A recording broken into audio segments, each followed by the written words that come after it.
Anak yang soleh itu anak yang tahu kalau dia seorang laki-laki nanti, secantik apapun istrinya, selucu apapun anak-anaknya, sebanyak apapun harta yang dia miliki, sehebat apapun dia di mata anak buahnya, demi Allah, orang tua tidak pernah menjadi nomor 2 dalam hidup.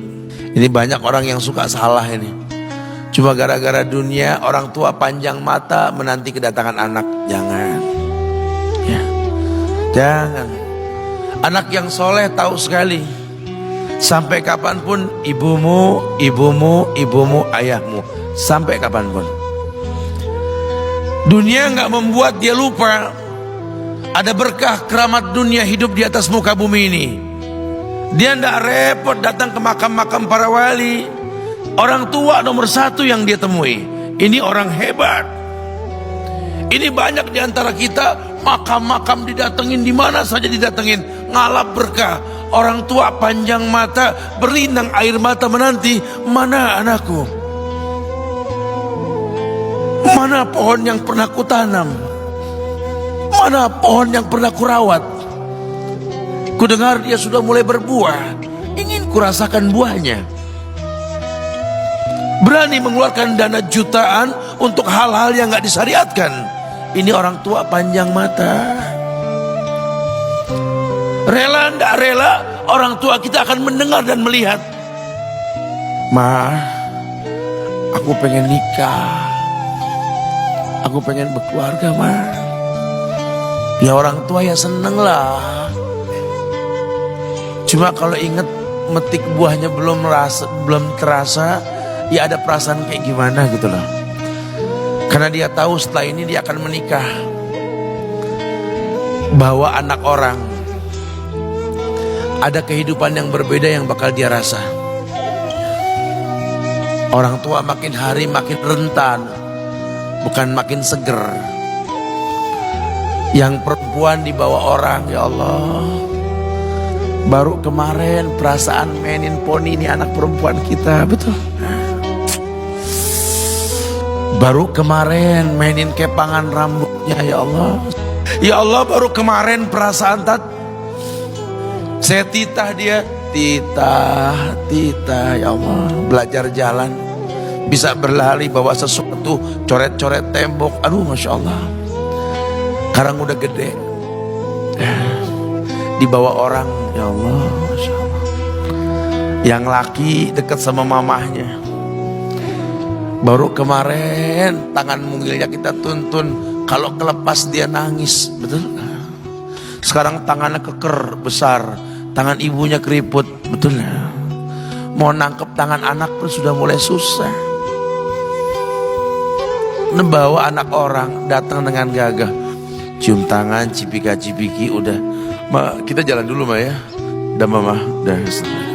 Digandeng tangan kekasihnya, dirangkul pundaknya. Ini anak laki ndak tahu ibunya kayak diiris-iris jantungnya. Dia lihat tangannya yang keriput, ya Allah. Udah berapa lama tangan ini nggak dibawa sama anak ini? Udah berapa lama tangan ini nggak digandeng sama anak saya?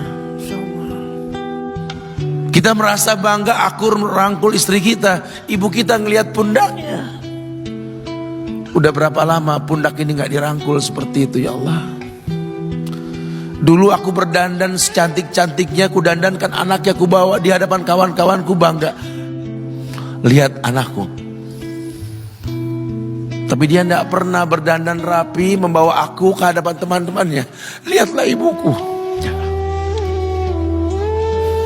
Ibunya sudah kebayang, ya Allah, ini anak bakal minta nikah sebentar lagi. Yang wajar kalau orang nanam pohon pengen metik buah, wajar. Ini buah belum terasa, pohon sudah mau dibawa, kebayang tidak? Ya Allah. Mulai dia kebayang.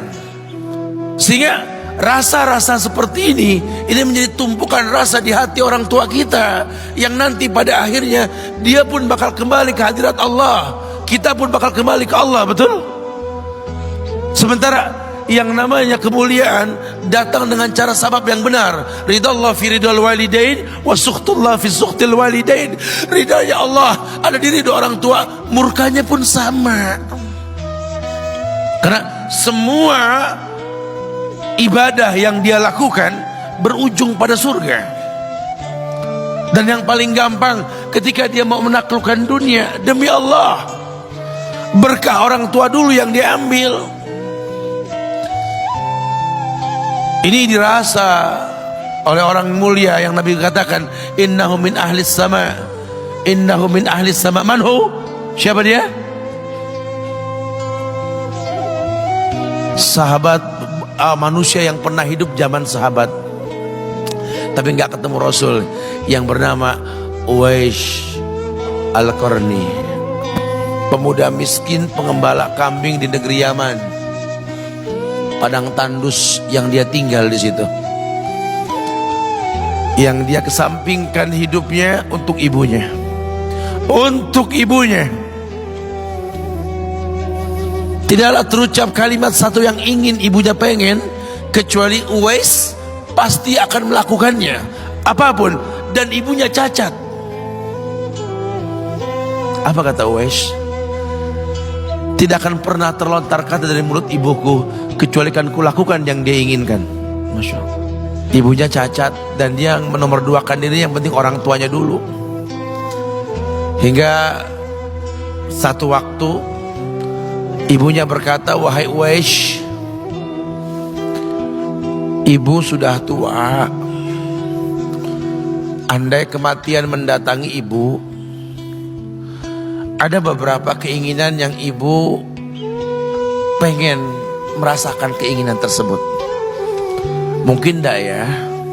Apa Bu? Katakan. Ibu pengen haji. Bengong, Wais, ya Allah Bu, ini Yaman, Hadramaut, yang sekarang saja pesawat itu bisa 3 jam menuju Saudi itu, 2 jam lebih lah menuju Saudi. Ini lebih jauh lagi, kebayang berapa ratus kilo, berapa ribu kilo nggak tahu.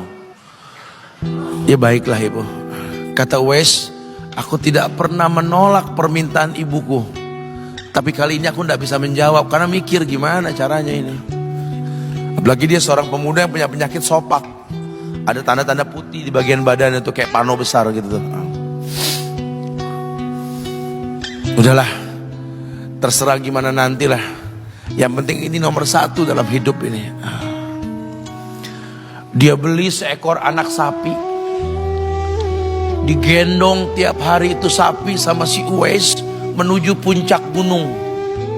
Turun lagi, gendong ke atas, turun lagi tiap hari. Sampai orang bilang, Uwais gila no. Orang sapi dipiara, dia digendong tiap hari naik gunung yang tinggi. Sampai nggak berasa, dikatakan 8 bulan dia lakukan itu. Sehingga terbentuklah fisiknya yang bagus karena olahraga tiap hari bawa itu sapi. Dan sapi itu makin berat, dalam hikayat dikatakan sampai di atas 100 kilo itu sapi. Kemudian dia tetap gendong ke atas dan dia yakin, bismillah saya yakin, sampailah bulan haji. Ibu naik ke pundakku, digendong ibunya dari negeri Yaman. Subhanallah, gak ada yang gak mungkin. Lihat,